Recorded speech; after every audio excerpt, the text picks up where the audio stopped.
So Speedsters, today's video is kind of like everything we know about The Flash Season 6 so far. If you guys remember, a little while ago I did an everything we know about Arrow Season 8 video. This was always in the pipeline, but I kind of wanted to wait a little bit longer until we learned quite a bit more about The Flash. And since it is only several weeks away now, I feel like we have quite a bit of cool information to go over. And I've just included the top things that you would want to know. But yeah, bottom line, this season of The Flash looks very, very promising with this new showrunner and a whole bunch of things that I'm about to list in this video. So if you're looking for kind of an everything that you ought to know about this season going into it, this is the video for you. But if you guys go on to enjoy this video, I'd really appreciate it if you hit that thumbs up button. It only takes a couple of seconds of your time. I don't always do it, I forget, but if you guys remember this time and you do actually enjoy it, I'd really appreciate it. And of course guys, subscribe for more Flash updates just like this going into the season. And if you're already subscribed, make sure you have the notification button turned on and join my Discord server. I promise, it's the last plug, okay? Join my Discord server to talk about The Flash with me personally. Link should be in the top pinned comment and in the description down below. But let's get into this because there's quite a few cool things to list. So number one that I've got bullet pointed down on my other screen here. A few of these you may have already heard, by the way, but essentially there is no time jump in Season 6 unless you want to count a few seconds after the events of the Season 5 finale. And as a result of this, we will see Barry and Iris very, very much so dealing with the loss of Nora. They describe it as feeling very raw and very fresh, and you kind of have to feel sorry for them because essentially they're also about to find out that 2019 Crisis on Infinite Earths headline with Barry dying. So it's kind of like a double whammy there. I just this whole vibe of this season with just the premise of it is what makes a Flash fan like me, who enjoys the more light-hearted humor side of it, don't get me wrong, but definitely relishes in the more mature side of the season. And I actually have something to read out about it getting a bit more darker and mature this season later on as well. Number two on the list, and yet another one you may or may not have heard, is that this season will be split into a kind of two graphic novel structured season, which will give us two villains. Now the first pre-crisis villain is known as Dr. Anthony Russo, aka Bloodwork, and then the second half of the season in its own kind of segregated graphic novel-like story will be another villain. As of right now, we don't know who that is, but I'm mega excited at the prospect of that. Todd Helbing tried to do that last season. There are definitely like quotes of him out there saying we realize how boring it can get when there is one villain, but they didn't quite nail it because they were like Cicada 1 and Cicada 2.0. But this season we are truly getting two villains, and I am so excited for that. You may be asking like, why are you so excited for that? I personally feel like the CW would be doing a lot better if they cut episodes down to like maybe 14 episodes, 15 episodes for The Flash. I know some shows have that, but the fact that we're still getting a full season, I feel like it will feel more like one of those short season orders, if you know what I mean. Just because we're getting two villains, kind of two graphic novel stories, just means it's a lot more condensed in those segregated stories. So to me, that is music to my ears. Now as for Bloodwork, a little bit more details about him. He does have a history with Caitlin, as he was a former colleague. He's also described as a brilliant physician with a genius intellect and the world's leading expert on hermatological, sorry, I kind of keep choking on my words in this video. It might have something to do with this coffee. Is talking in speedster time, no, Flash time. But back to the point, he is the world's leading expert on hermatological oncology. I do hope I said that right. Seems to be on good terms and even friends with the Flash earlier on in the season, but quickly that kind of goes yeah, bad. And he's even apparently been dubbed the most terrifying foe Team Flash have faced, which definitely makes my head turn. It's like, really? But I guess they truly mean that in the terms of his blood work persona. Like, I don't think they're trying to say he's more terrifying than a Reverse Flash, but he is in such a way that, you know, the nature of his villain versus the Reverse Flash, you know what I mean. You know what I mean. Now, the next point I have to discuss is we have a new suit. You guys know this. I went over it in a video the other day. The whole internet was talking about it in terms of the Flash fandom, and it is the most comic book accurate suit to date. Can I get a, well, not an F in the chat, but like a celebration in the chat, because I think this is like the suit we all want, more gold lining in it. I've really liked the new material they introduced last season, with it being a lot more skin tight, getting rid of the kind of leather, torso and pants being a segregated thing. But now, the thing about last season, it was missing a lot of detail. Now we've got it. Oh yeah, and of course the chin strap. So yeah. very happy with this suit. We've only got one look at it so far from TV Line, but I know you guys for the most part love it as well. I know there's comments which I've even contributed to with how it looks a little bit off. I think that's just because the top of the cowl, kind of like this part of my hat here, it just has a little bit of a different material to the actual new material they have established with this suit. But it's not a massive deal. I think that will be overlooked by a lot of fans when we see it in motion. Another very interesting one, and I can't actually wait to see this scene in the premiere episode of season 6, is that Barry Allen will see the Monitor by the end of this episode, and he even says that Barry Allen has to die. Grant Gustin even went on to say that Barry also doesn't know about this deal Oliver had to make with the Monitor last season, so somebody is going to die. He also said that this news would naturally weigh pretty heavily on Barry, as it's pretty tough hearing you're supposed to die. And, well, I mean, bottom line there, I mean, it's kind of a thing where the audience know what's going to happen, I mean, for the most part anyway,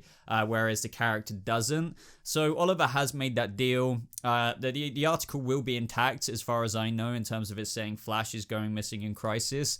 It will weigh heavily on him just because, it's like, well, crap, just lost my daughter. Now I'm going to die, like I kind of said earlier, this year. What do I have to do about that kind of thing? But we all kind of know we're going to get a Flash season 7. I mean, for crying out loud, the other half to this season. But it's still going to be really interesting seeing our main hero kind of suffer and come to terms with the fact that he might have to die. But yeah, spoiler alert, he doesn't. Now, most recently, guys, Marina Baccarin tweeted out, you may know her from Deadpool, Gotham as Dr. Leslie Tompkins, and also, obviously, The Flash as Gideon. She tweeted out that she was recording a lot of lines for her character, that is obviously Gideon. Now, we also see Barry in the Flash San Diego Comic-Con trailer seem as though he's talking to Gideon in a response, saying something like, I don't need to understand, just tell me what I can do. Now, I can't wait for this interaction here just because I think it's a very stressful moment. I mean, a lot of that footage in the San Diego Comic-Con trailer would have been very extremely early footage. So I think this is Barry finding out about the 2019 article. Naturally, Marina Baccarin is going to have to record lines for Gideon since they're going to kind of discuss that. And Barry's just kind of stressing out, being like, "What? Just tell me what I need to do or what I can do, if anything." And for all we know, she might say, "Sorry, Master, nothing. As far as I know, nothing can be done." But little does him and the characters know that Mr. Oliver Queen is going to save our speedster's ass. Now, as for a few episode titles, episode 1 is titled Into the Void, with episode 2 being called A Flash of Lightning, episode 3, Dead Man Running, and finally episode 4, There Will Be Blood. Just in case you've been living under a rock, Cisco is returning, and he may very well even get his powers back in this season, as we do actually see him dressed up as Vibe. Of course, insert your theories here. Could just be posing as Vibe, or could just get his powers back very early. But, in my personal belief here, I think the actor was definitely weighing up leaving the show. They wrote something in where he could leave, kind of thing, but he changed his mind, or maybe his mind wasn't even made in the first place. Obviously, maybe the fandom and the press kind of blew it out of proportion, but he ended up staying. But I truly believe, not that I know anything behind the scenes with this, but I truly believe that it was due, that whole storyline was due to him, umming and ahhing about leaving. But he isn't. He's here, and I think maybe he will get his powers back because he's a Vibe character is needed for Crisis on Infinite Earths. Next one, guys, as you probably have already seen, teased, maybe not, is that Killer Frost gets a kick-ass comic book accurate costume, and apparently we will also get to see Killer Frost in Star Labs trying to live a life. So I guess she's going to be going around a bit more in her persona versus Caitlin. I mean, I think she will be the more dominant personality, but I think this is definitely hinting that we will see her interact with the team a lot more than just on the field at a relevant time. Now, this one very much so intrigued me with what Eric Wallace said in terms of the fallout of the events of Crisis on Infinite Earths makes things really intense for Barry and Iris. So interesting, just because why just those? I mean, obviously it'll be everyone, and they've discussed how much of a loss Oliver Queen is going to be for all the characters, but he very specifically said the fallout of the events of the crossover make things really intense, especially between Barry and Iris. So Wow. Yeah. Well, I mean, what does it? I mean, we know we're getting the second villain. Will Crisis on Infinite Earths change things up? I mean, this is like, honestly, my mind in theory mode is just like, oh my god, does this mean Crisis change things up to the point where like there's an evil friggin', Daniel West like speedster second half villain kind of thing? I don't think so, but you know what I mean. It's just fascinating to hear. Now, Danielle Panabaker is directing again. If you guys remember, she directed last season the Godspeed episode, and this season she is directing episode 6. And we know from some more photos on set that Team Flash will be going to Midway City in this episode. And that is actually, if you guys remember, where Patty Spivot went off to.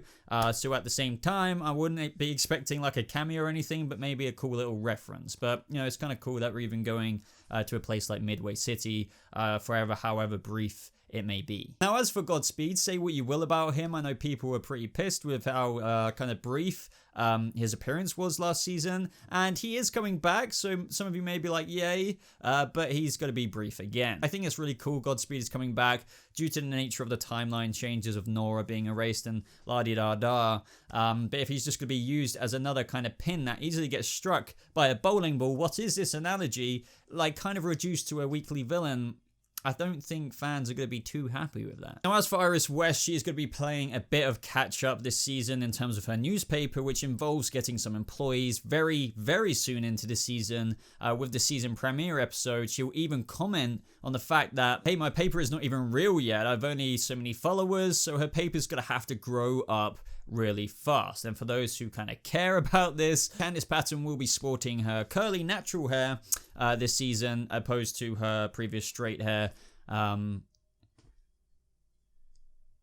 Did anyone want to know that? Now, this is very old news. This was majorly teased in season 5 in terms of Ralph and the future Sue Dibney. Can't wait to see this unfold for Ralph, because, he made a few comments last season in terms of how love isn't really in the cards for him. But I feel like his head is going to get knocked for 6 in terms of that. It's going to be very interesting to see this character explored in that side, because he's a lot more of the character we all enjoy in terms of not being as eccentric as he was in very early season 4. So now seeing him equipped with a future love is, as I said, very exciting. Tom Cavanagh's new character for the season is described as sensual and kind of like a swashbuckler of sorts, and Cavanagh will also, which you probably have already heard, play the role of Pariah in the crossover. Not that these two are strictly related as of what we know right now, but apparently Pariah will emerge as a result of a very, very big twist at the end of the Bloodwork case that launches Crisis. Now, you could argue this very, very big twist could be that the new Harrison Wells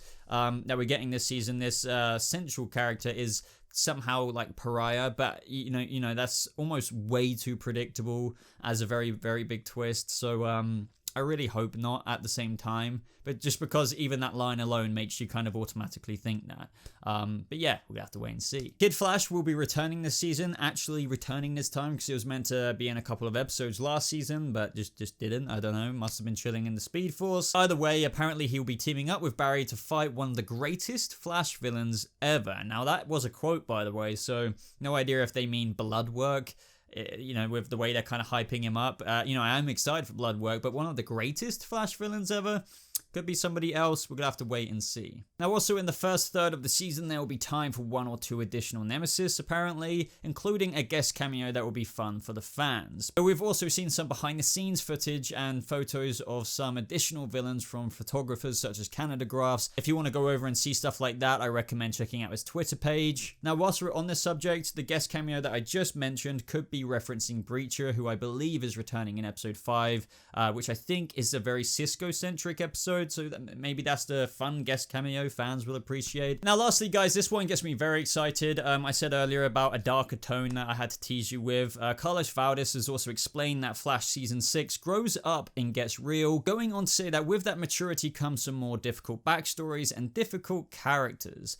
Grant Gustin has also echoed this, saying that this season has a lot more of an adult tone. It feels like the show has matured. I can feel it getting darker, but we're still the Flash. And now that is, as I said, music to my ears, because don't get me wrong, I love the Flash's humor, the lightheartedness, and the kind of dynamic they have going on there in episodes, but I don't like it when it goes full ham on that like it did in season 4. Season 5 went down to the balance that I liked, but now it does sound like it's going to be like some serious shite is actually happening, and obviously that will apply to the tone of the season. But guys, that is absolutely everything I had to say in this video. I believe that was more or less everything you need to know going into The Flash Season 6. There may be a detail or two I may have missed out, but, you know, as I said, this is what you should know going in. So let me know what you thought of all of this stuff. Or more importantly, just let me know what you're most excited by with all of these points that I mentioned in this video. As I always say, like this video. If you did enjoy it, it really does help show your support for the videos. Subscribe for more Flash videos like this. Check out my Discord server down in the description below. I love talking to you guys there about The Flash and all the other TV shows, DC movies, anything really. If you guys have missed out on my past couple of videos, they should be popping up around here. I hope I'm not pointing in the wrong direction.